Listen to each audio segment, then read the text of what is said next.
Editorial note. As the warriors of Heathmoor prepare themselves for war, there were other matters going on beyond just the immediate threat of the orcs. I was conducting my own investigations into Heathmoor to answer some questions I had raised for some time. However, to my surprise, I was not the only one. I would come to find that the reason the Blue Dragon army had not engaged in the war themselves yet was because they were chasing a few leads of their own on this matter. It surprises me even now how astute Qinglong, the Zhongjun in charge of the group, was. How had he known, I wonder? In any case, he did not tell me, but I did recover much from his journal, and I will happily share it with you so you too might come to understand what it was that distressed me so much about this planet. From The Blue Dragon's March, a journal of the victories and defeats of the Blue Dragon army. Everywhere we go, we find chaos. Villages and towns plundered and destroyed, with carcasses piled high. When we find an orc war party, we snuff them out quickly. They are large, brutish, and unseemly creatures. They are resilient, though, incredibly tough to break. I dare not send any to engage them one-on-one. The risk is too great. They are not like any warriors we have ever encountered. More than once, Bao Xin, our David as he calls himself, asks me frequently if we will reinforce the Noble Legion or any of the other groups fighting the orcs. I understand his concern, but I will not go to their aid. Not yet. While it is true that the orcs are far different than any conventional warriors I have faced, I remember thinking the same thing of the knights, Vikings, and samurai. How long has it been since the Wulin had arrived in this land? How long since the Emperor decreed our permanent residence here? And for how long had these three groups held us at bay? They were not so easily vanquished, and in time, yes, I would likely aid them, but not until my fears were subsided. There was still much I didn't understand about our current predicament.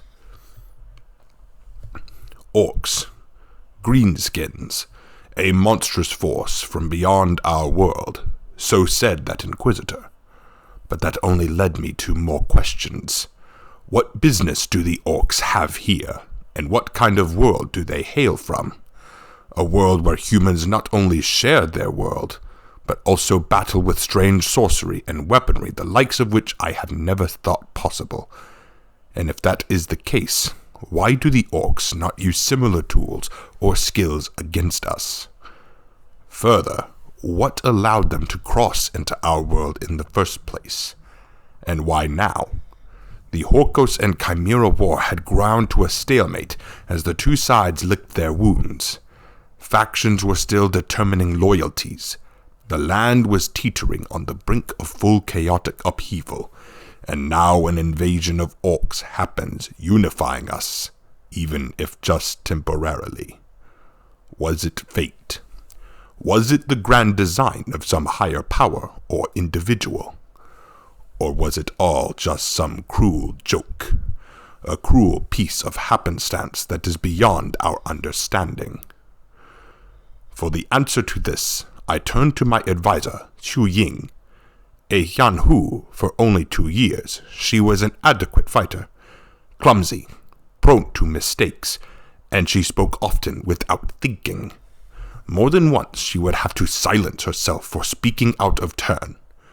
When she first was conscripted into my service, I took her for nothing but a fool, and indeed, her skill with a blade was lacking in comparison to other Yanhu I have seen. I hesitate to even imagine her in a duel with one such as Sun Da. But she is not without her uses or talents. Xu Ying, for all her faults as a warrior, has a preternatural gift for observation and, at times, a sense of foresight that baffles me. We had not encountered the orcs or seen any sign of their presence before the meeting at the Blue Citadel, where I first saw the Inquisitor. And yet, Xu Ying had seemed to know something was wrong before we ever were aware. She came running into my tent one night, tearful and pleading with me to awaken. She had had a nightmare, of great green beasts swallowing Heathmore. I'd taken it at the time to be a mere night terror, until I saw them, and now I was beginning to understand her fears. But it also led me to believe that Zhu Ying was more capable of finding answers to these things than anyone else. Yet now her decision seemed more strange than before. Just yesterday, as I write this, I stood in our battle tent, preparing for our next movement. We had been pushing eastwards towards the sea. The chill of Valkenheim was fierce, but nothing that training and exercise wouldn't push away. I had the soldiers outside doing their drills and exercise regiments. I stood meanwhile in the tent with Zhu Ying, Bao Shen, and Zhao Hun, a Tiandi who I trusted in my company and one of my trusted retainers.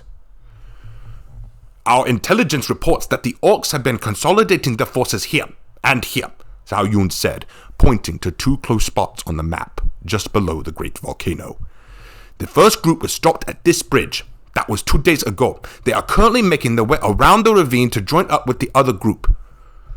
Do we know why they've decided to gather? I'm not sure, Bao Shen answered, but we have not really learned anything about the way these orcs think. Perhaps they finally realize that they will require unity to defeat Heathmore. Edit here. Hardly. Orcs lack the mental capability to worry about such frivolous things as numerical advantages. Even if outnumbered 5-1, orcs will often still charge headlong into combat with little to no concern of their own well-being.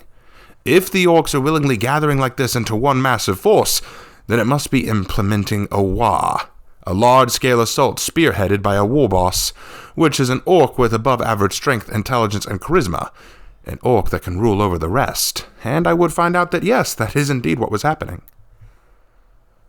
To put it bluntly then, I sighed, the end is upon us. How ready are the other factions to tend to this threat? The Vikings have finally unified under the High King of Valkenheim, and they have the Highlanders at their side as well. They are prepared for war. The Dawn Emperor of the Maya has called out his greatest clans to aid in the battle. But, unfortunately, not all the daimyo are willing to abandon their homes to fight these enemies, and I doubt the Emperor will force them. As for the knights, Zhao Yun paused. What of them? It is difficult to say, sir. I had heard reports that the Queen Regent of Ashfeld had called for the Knight Legions to respond to the Noble Legion summons, but only 2 or 3 legion have joined forces at Akshai, and they are not very large or powerful. The Iron Legion has completely ignored the order entirely. What? Bao Shen cried. The Iron Legion commander Derek Faldmarsh is refusing to offer aid. At least, that is what I understand. The Noble Legion will be completely outnumbered. The Vikings and Samurai should have armies strong enough to compensate, however, so I would not be too worried about the situation.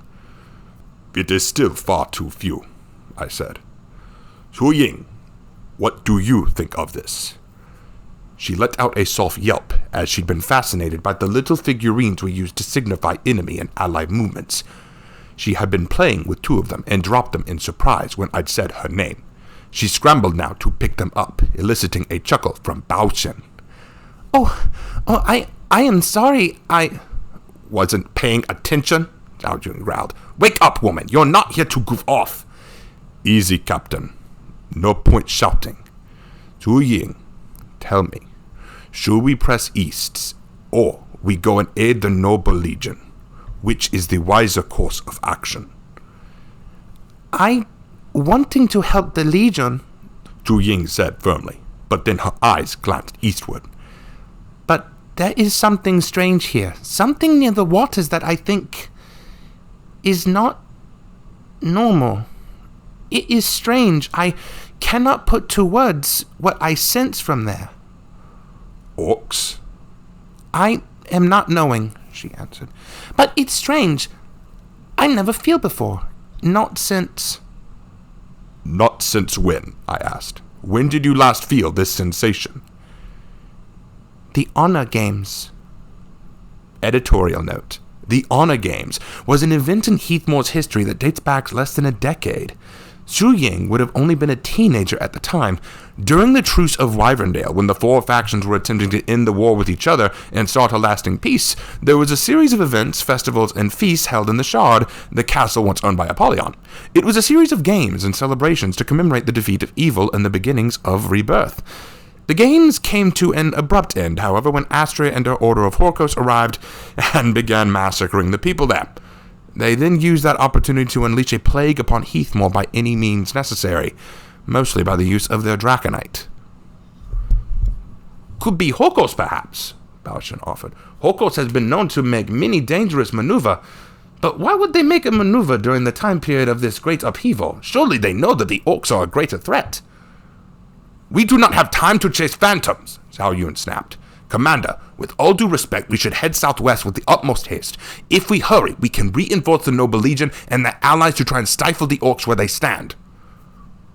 We will, but first I want to understand this sensation and give Zhu Ying some peace of mind. Inform the army that we are moving out at once. Prepare to disembark.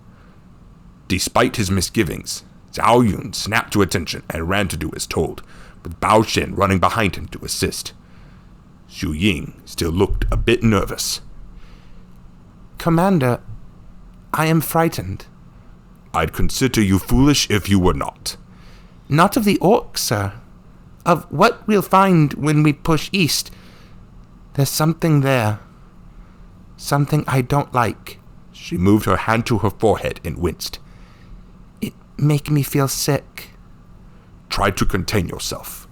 We will discover what's there, and maybe get some answers, I offered.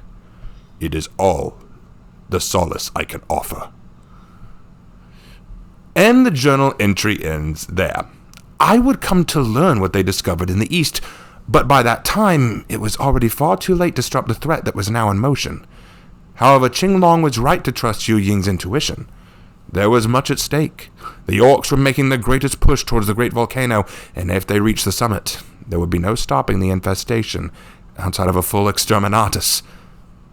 In fact, had I any idea as to what level of danger this planet was actually facing, I might have just given that order anyway. No, on second thought, I'm not sure it would have even made a difference. This world was doomed, regardless of my decision. The fate of this world, and in fact, much of the Imperium, now lay in the hands of these primitive warriors.